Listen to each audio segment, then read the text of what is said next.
Hi, this is Bishop Sandra Steiner Ball, resident bishop of the West Virginia Episcopal area, and I want to take a few moments to summarize the Connectional Conference Plan. The Connectional Conference Plan is probably the most complex. We believe it's the only plan that needs constitutional amendments in order to be fulfilled. Constitutional amendments require a longer process in the life of the church because it doesn't just involve the decision and discernment and vote of the General Conference, but it involves, if it should pass, if a vote on a constitutional amendment should pass the General Conference, then that particular decision has to go to all of our annual conferences globally for vote. And there's a process by which an aggregate vote of all the annual conferences will determine actually whether or not that particular decision passes and is put in place.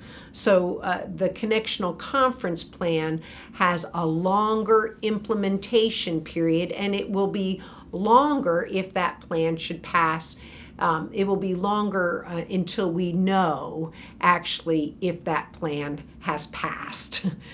The Connectional Conference Plan creates a whole different structure for the church than what we're familiar with.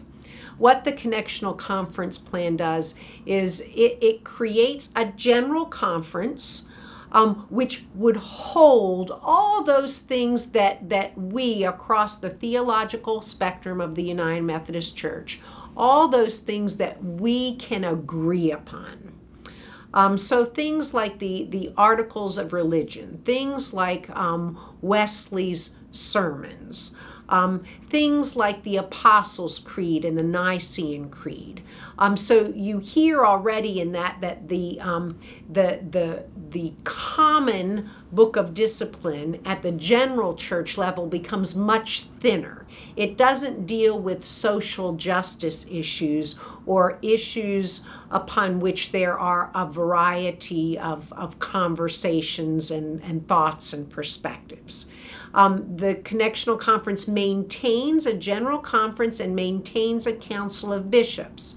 However, the General Conference becomes a place where instead of a lot of legislation and decision and discernment, the General Conference would become more of a motivational, inspirational, study, empowering, equipping kind of gathering, and the Council of Bishops would give leadership to that kind of a General Conference. So where does the kind of authority lie and responsibility lie in the Connectional Conference Plan?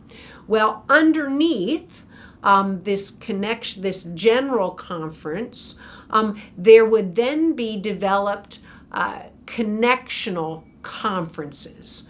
This plan does away with the United States Jurisdictional Conferences and develops at least 3 connectional conferences according to theological perspectives, more traditional connectional conference, a more centrist connectional conference, a more progressive connectional conference. And that is very different because our current jurisdictional conferences are developed by geographical boundaries, not theological differences and perspectives. So in these connectional conferences, they would all have the same common core of a discipline that is agreed to by the General Conference, but then these connectional conferences would begin to develop their own books of discipline with a common core.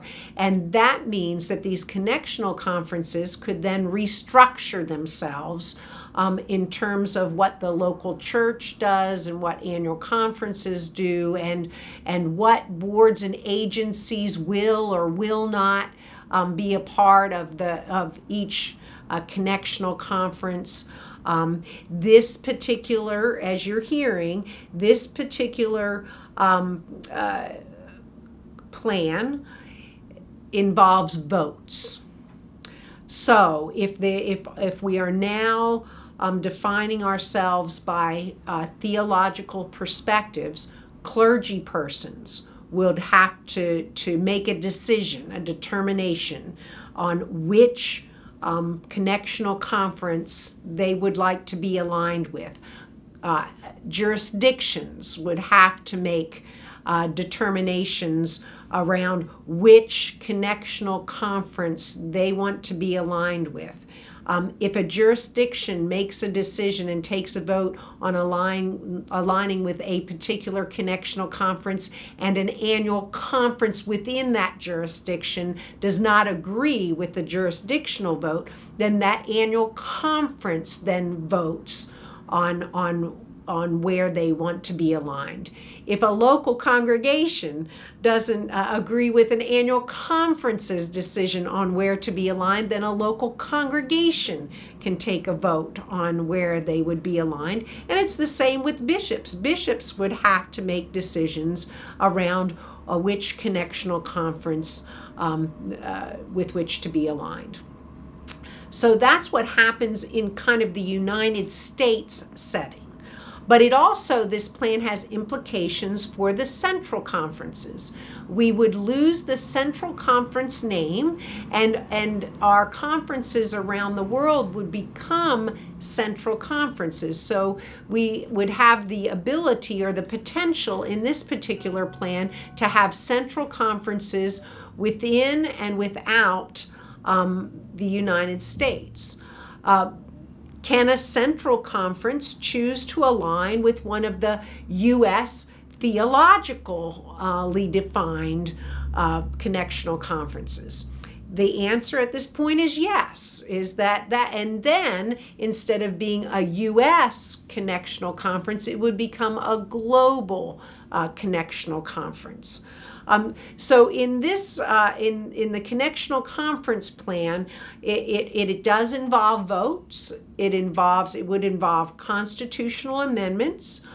It would involve a restructuring of general conference teams, boards, and agencies. It would be a very different kind of look for the United Methodist Church. However, it fulfills our vision, mission, and scope once again by maintaining unity through our structure in a very different way, but also valuing and respecting the theological diversity within the United Methodist Church by creating connectional conferences which would allow people to be in communion in conference with those persons with whom they agree on different theological perspectives and practice. So that is a short summary of the Connectional Conference Plan.